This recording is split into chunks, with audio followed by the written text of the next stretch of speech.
chapitre 5, à partir du verset 1. Or Jésus, voyant la multitude, monta sur une montagne, et lorsqu'il fut assis, ses disciples s'approchèrent de lui. Et ouvrant sa bouche, il les enseignait en disant « Heureux les pauvres en esprit, car le royaume des cieux est à eux. Heureux ceux qui sont dans l'affliction, car ils seront consolés.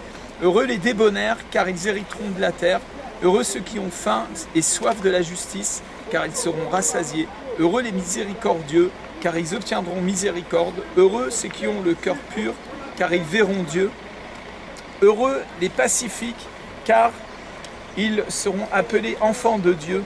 Heureux ceux qui sont persécutés pour la justice, car le royaume des cieux est à eux.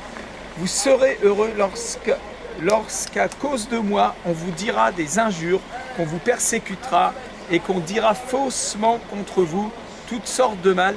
Réjouissez-vous et tressaillez de joie, parce que votre récompense sera grande dans les cieux, car on a ainsi persécuté les prophètes qui ont été avant vous.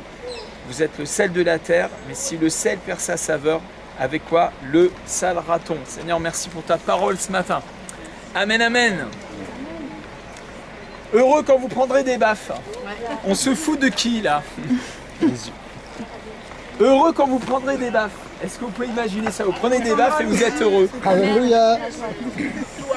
Comment c'est possible ça? La seule façon où c'est possible, c'est que on vit une expérience qui dépasse l'expérience simplement humaine. Combien ça vous est déjà arrivé de prendre une baffe à cause du Seigneur et puis vous avez vécu le bonheur? C'est vraiment, c'est surnaturel. Il y a l'histoire de l'Église raconte comment des martyrs ont donné leur vie en chantant, quoi. Et ça a marqué l'esprit, l'imagination de Constantin, l'empereur Constantin. Vous voyez les chrétiens mourir avec joie, quoi. C'était des vrais soldats, quoi, des soldats de lumière. Et quand Jésus dit heureux les pauvres, je ne pense pas que le Seigneur il a prévu la pauvreté pour ses enfants.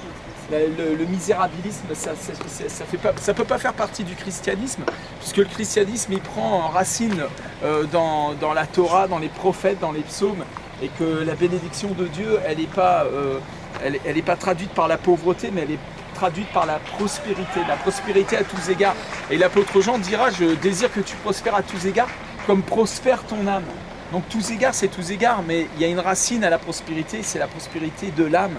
Et l'âme, elle prospère quand elle est sous la pluie battante de l'amour de Dieu et aussi de la vérité de Dieu. Et le Seigneur lui-même a prié qu'on soit sanctifié dans cette vérité. Et le Seigneur veut nous amener dans la plénitude de cette vérité. Et la vérité des vérités, c'est que Dieu est amour. Et qu'il nous aime tellement, qu'il nous a donné son Fils, vraiment. Et il l'a vraiment fait, c'est vraiment arrivé il y a 2000 ans, c'est pas une légende. Et de la même manière que c'est pas une légende, ça devient une réalité aussi dans notre vie. Le Seigneur veut vraiment nous nourrir de son amour, de sa nature.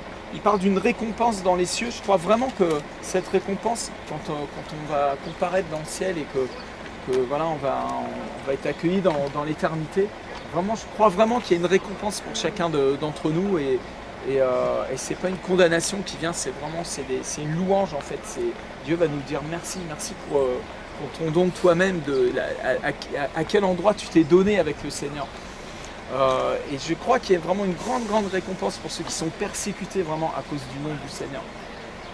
Mais cette récompense, je veux dire, les choses qu'il y a dans le ciel en fait, il y a des prémices qui sont sur terre. Tout ce qui est dans le ciel, on en a les prémices sur terre.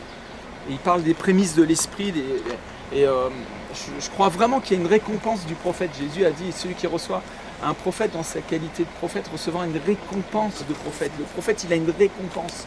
Et la récompense du prophète, vous savez, c'est Dieu lui-même en fait.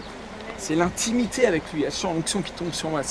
Il y a une onction, il y a une intimité, il y a une réalité de la présence de Dieu dans le prophète, dans la vie du prophète. Parce qu'il a une récompense, parce qu'il paye un prix. Et aujourd'hui, nous sommes tous appelés à être des prophètes. La Bible dit que nous sommes un royaume des sacrificateurs. Vous savez que prophète, ça veut dire inspiré en fait. C'est un inspiré. Et le jour de la Pentecôte, quand l'Esprit de Dieu est descendu sur l'Église, l'Église a commencé à être inspirée par le Saint-Esprit. C'est ce qui manque le plus peut-être dans les églises aujourd'hui, c'est cette inspiration par la puissance d'être vraiment une bouche prophétique. Alléluia. Et donc quand on est une bouche prophétique, on est embrasé comme ça, on a cette passion, ce feu qui vient du ciel, ce baptême de feu où les barrières humaines tombent et on commence à marcher vraiment avec le Seigneur, et ben on commence à goûter vraiment une récompense. Et vraiment c'est le ciel quoi. Amen, amen. Et je remarque aussi dans ce passage, on ne peut pas tout dire parce qu'on passerait des heures. En fait, chaque verset, il y a une prédication d'1 heure dedans en réalité de méditation. C'est vraiment des versets de méditation. Mais il dit « Heureux ceux qui ont le cœur pur, car ils verront Dieu ». Et je me souviens au début de ma conversion, quand je lisais ce passage, je pensais vraiment que je verrais Dieu un jour quand je serai mouru, quoi. Quand je serai mouru. Et c'est vrai que personne ne peut voir Dieu sans mourir. La vérité, c'est que Dieu habite une lumière inaccessible. Mais Dieu a fait en sorte qu'on puisse le voir quand même un peu. Et la preuve, c'est que déjà, même dans l'Ancien Testament, Moïse avait ce cri déjà en lui. J'espère que vous l'avez en vous aussi. Fais-moi voir ta gloire. Moïse a crié, fais-moi voir ta gloire. Je pense que la prière de Moïse était au désespoir. Fais-moi voir ta gloire. Il était vraiment amoureux de Dieu. Il voulait voir la gloire de Dieu. Il voulait voir la face de Dieu. Parce qu'il avait rencontré un vrai Dieu, un Dieu vivant. Amen. Ils ont expérimenté la puissance de Dieu. Ils ont expérimenté la gloire sous des signes, des miracles. Mais ils voulaient voir la gloire, la substance qui produit les miracles en fait. Amen. Il faut savoir que le monde a été tiré d'un monde invisible. Et le Saint-Esprit est bien plus supérieur que la matière puisqu'il en est le créateur. Alléluia. Et on peut voir la gloire. Jésus a dit à Marie le jour de la résurrection de Lazare, ne t'ai-je pas dit que si tu crois, tu verras la gloire. Et l'être humain est fait pour voir la gloire. Vous avez remarqué le monde, comment il est en train de courir après toutes sortes d'expériences. L'être humain a besoin d'expériences, on cherche des expériences. Alors ça va être au travers de la sexualité, ça va être au travers des drogues, ça va être peut-être au travers des expériences sauter en parachute, ce genre de choses, etc. Enfin, on cherche des expériences qui vont nous faire monter l'adrénaline et en fin de compte, parce que l'être humain est fait pour une expérience extraordinaire. Voir la gloire de Dieu. Si vous voyez la gloire de Dieu, vous allez être satisfait, vous allez goûter quelque chose qui va vraiment vous asseoir, qui va vous combler, vous allez marcher en paix après, vous allez être étanché. Jésus a dit celui qui boira de cette eau que je vais lui donner, il sera complètement étanché. Alléluia. Amen. Vraiment ce que Dieu a pour toi et pendant ce voyage aussi, il n'y a pas de raison que ça arrive dans 10 ans. Pourquoi ça arriverait dans 10 ans? Le Seigneur est pressé de te bénir. Dieu veut vraiment, Dieu a fait déjà pleuvoir cette bénédiction sur aujourd'hui. Il a dit qu'on verra sa gloire et dans la première épître de Jean, à un moment donné, il dit celui qui pratique encore le péché là, c'est qu'il ne l'a pas encore vu ni connu. Ça c'est une très très très bonne nouvelle. Ça veut dire que nous sommes censés le voir et le connaître. Et en fait, il y a très très peu de chrétiens qui ont vu le Seigneur. Et c'est pas normal. Et pourquoi vous n'avez pas vu le Seigneur? Tout simplement parce qu'on ne vous l'a pas enseigné. On ne vous a pas enseigné que vous pouvez voir le Seigneur. En fait, c'est normal qu'un chrétien voit le Seigneur. Et quand vous lisez dans les Actes des Apôtres, ils voyaient le Seigneur. Alors il y en a certains qui le voient plus que d'autres, parce que il y en a qui sont vraiment des apôtres, qui sont saisis d'une façon particulière. Mais en réalité, on est vraiment fait pour voir le Seigneur. Vous allez le voir. Demandez, vous recevrez. Cherchez, vous trouverez. Frappez, l'on vous ouvrira. Et l'Esprit de Dieu est descendu sur terre il y a 2000 ans, il est encore là parmi nous, il est sur terre et il est en train de travailler à ouvrir les yeux de notre cœur. Amen. Ouvre les yeux de mon cœur. Je veux voir ta gloire, Seigneur, je veux te connaître. Et j'ai remarqué une chose, c'est que autant il est au milieu de nous quand on est assemblé 2 ou 3 en son nom, comme il l'a promis, et il est vraiment là. Enfin, je ne sais pas comment vous vivez la chose, mais moi, je sens vraiment une telle présence du Seigneur là. En train de prêcher dans sa présence en fait, il est là, il est présent. Mais aussi, il est dans le lieu secret. Et Jésus a dit, quand tu pries, fais pas des trucs ostentatoires pour montrer combien tu es spirituel là, mais enferme-toi dans ta chambre, puis là tu vas chercher ton Père qui voit dans le secret. Le Père, il voit dans le secret.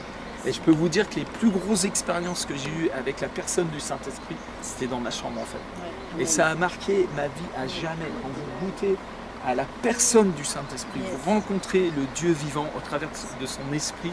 Le Seigneur, c'est l'Esprit, et là où est l'Esprit du Seigneur et la liberté, vous allez vivre cette expérience de l'onction. Tous ceux qui sont ici, qui m'écoutent, qui sont nés de nouveau, qui ont reçu Jésus, vous avez reçu l'onction de la part du Saint. Mais cette onction, elle a besoin de pénétrer encore. Vous savez que oindre, en hébreu, je ne saurais pas vous dire comment c'est, mais ça veut dire frotter avec de l'huile en fait, oindre. On frotte avec de l'huile, on fait pénétrer l'huile. Et c'est exactement ce qui se passe au niveau de notre vie spirituelle.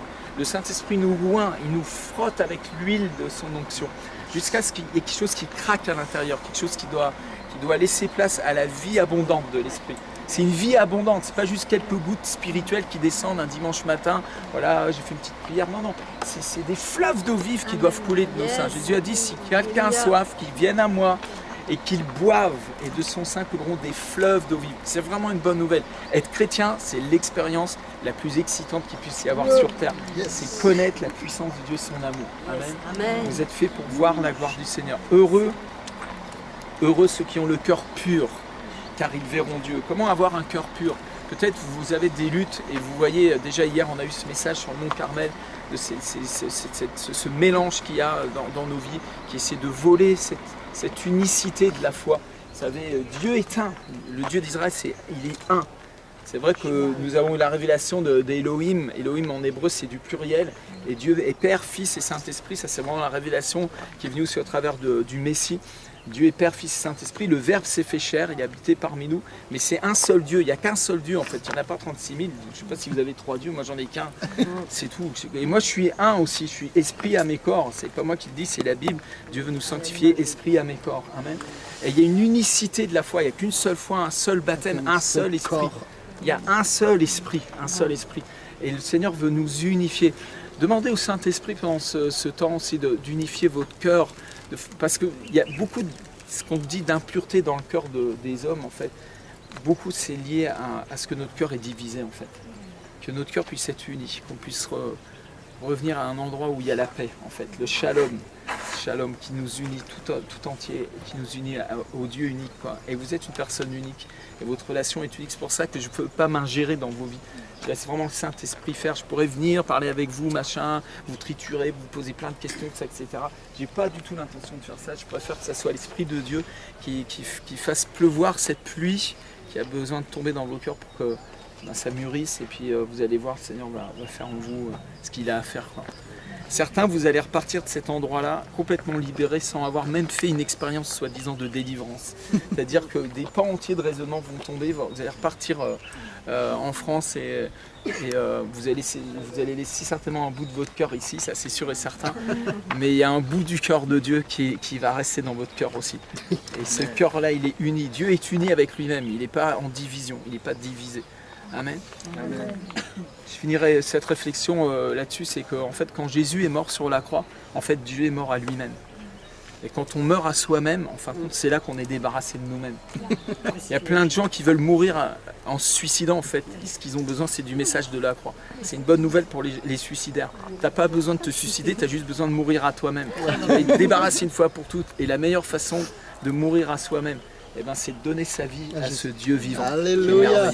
Amen. Amen. Ah, Seigneur, merci pour ce temps de bénédiction. Merci pour les béatitudes, Seigneur. Merci de nous donner des cœurs débonnaires, généreux, Seigneur. Toi, tu es généreux. Tu as donné ton Fils, Seigneur. Tu t'es donné pour nous, Seigneur. Et nous croyons, Seigneur, que vraiment tu es en train d'opérer dans nos vies, Seigneur, un travail profond. Beaucoup ont partagé la profondeur hier, un désir de profondeur. Et la parole de Dieu dit que la profondeur appelle la profondeur. Paul a prié